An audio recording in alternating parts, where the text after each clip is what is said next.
muscles. Think about only this video, okay? Alright, and now I will begin. Forgive me if I mess up a little bit. I'm not very good at reading.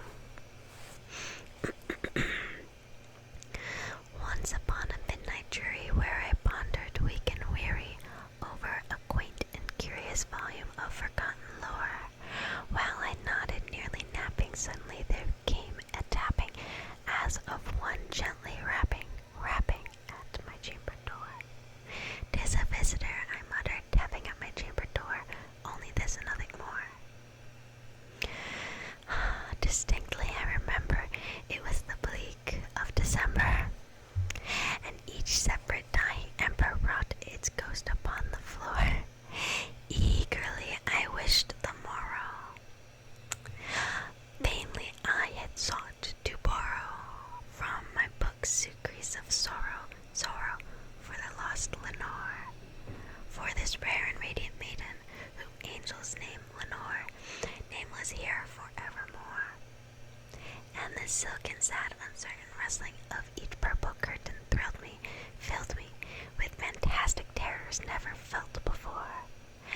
And so that now, to still the beating of my heart, I stood repeating, "'Tis some visitor entreating entrance at my chamber door."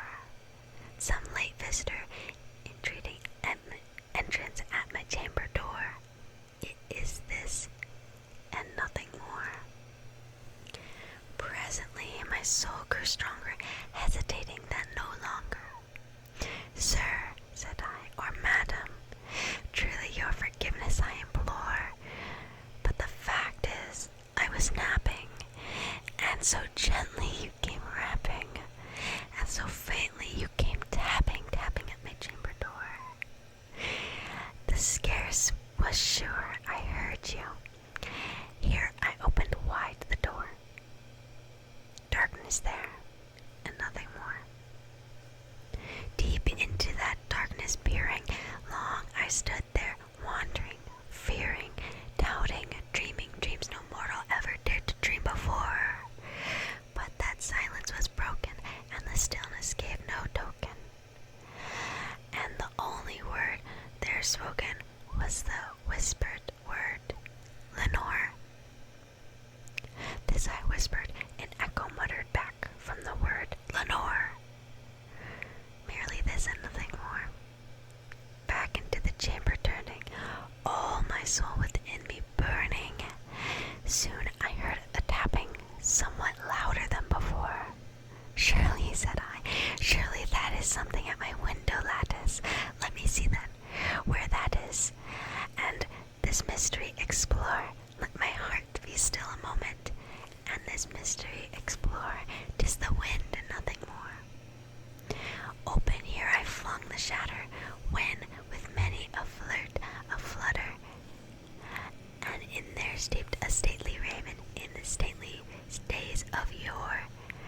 Not the least absence made he, not a minute stopped or stayed he, but with mine or lord or lady perched above my chamber door, perched upon a bust of Pallas, just above my chamber door perched and sat, and nothing more. Then this ebony bird beguiling my sad fancy into smiling, by the grave and stern decorum of the countess it wore. "Though thy crest be shorn and shaven, thou," I said, "art no craven, ghastly grim, an ancient raven, wandering from the nightly shore. Tell me what thy lordly name is on the night's Plutonian shore." Quoth the raven, "Nevermore." Much I marveled this ungainly fowl to hear discourse so plainly, though its answer little meaning, little relevancy bore.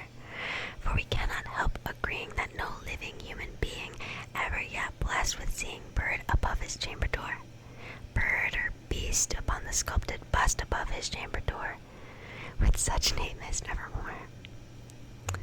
But the raven, sitting lonely and placid, sitting on the lonely placid bust, stood only that one word, as if his soul was in that one word he did outpour. Nothing further than he uttered, not a feather than he fluttered, till I scarcely more than muttered, other friends have flown before, on the morrow he will leave me, as my hopes have flown before. Then the bird said, nevermore. Startled at the stillness broken by a reply so aptly spoken, doubtless, said I, what it mutters is only shock and store, caught above some unhappy master, whom unmerciful disaster followed fast and followed faster, till his songs one burden bore, till the dirges of his hope that melancholy burden broke of nevermore. But the raven still beguiling all my fancy into smiling, straight I wheeled a cushioned seat in front of the bird and bust and door.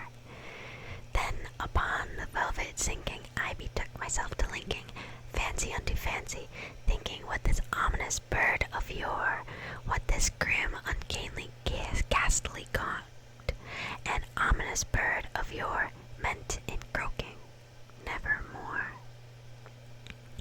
This I sat engaged in guessing, but no syllable expressing to the fowl whose fiery eyes now burnt into my bosom's core. This and more I sat divining, with my head at ease reclining on this cushion's velvet lining, that the lamplight gloated o'er, but whose velvet violet lining with the lamplight gloating o'er she shall press, nevermore. Then methought the air grew denser, perfumed from an unseen censer, swung by a seraphim whose footfalls tinkled at the tuffled floor. Wretch, I cried, thy God has lent thee, by the angels he has sent thee, respite, and Nemthen from thy memories, Lenore, quaff this kind of Nemthen, and forgot this lost Lenore, quoth the raven, nevermore. Prophet, said I, a thing of evil, prophet still, if bird or devil, whether tempter sent, whether tempest tossed thee here ashore, desolate, yet all undaunted on this desert land, enchanted on this home by horror haunted, tell me truly I implore, is there balm in Gilead? Tell me, I implore. Quoth the raven, nevermore. Prophet, said I, thing of evil, prophet still, if bird or devil, by the heaven that bends above us, by the God we both adore, tell this soul with sorrow laden, within the distant Aden, it shall clasp a sainted maiden, whom the angels name Lenore, clasp a rare and radiant maiden, whom the angels name Lenore, quoth the raven, nevermore. Be that word or sign or parting, bird or fiend, I shrieked, upstarting, get thee back into the tempest and the night's Plutonian shore. Leave no black plume as a token of that lie thy soul hath spoken. Leave my loneliness unbroken.